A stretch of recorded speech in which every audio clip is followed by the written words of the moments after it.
Hey, I'm Craig, volunteer for the county on the bike trail, and I work with the Friends of the Legacy Trail, driving the Surrey and patrolling. The Legacy Trail is finally finished, and I'm going to give a short tour.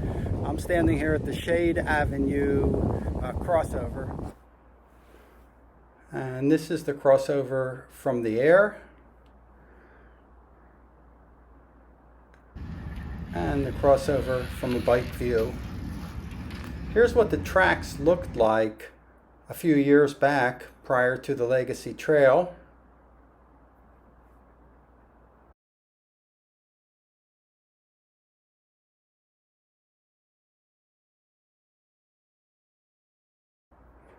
Here's a current view of PAYNE Park, and the trail is right under the drone. Notice the cell tower for reference. This is the northern end of the new Legacy Trail, and note that there's a new trolley that's free that goes from right near there, right near this intersection, all the way onto Lido Beach.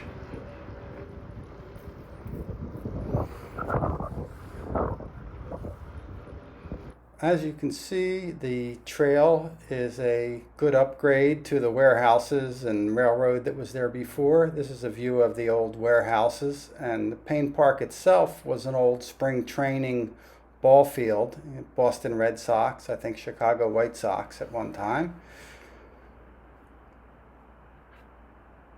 PAYNE Park has a circus playground that's circus theme, has some ponds with quite a bit of wildlife, turtles, ducks, birds, 12 hard-true clay tennis courts, and this will give you an idea of our proximity to downtown. Have a great day out on the trail.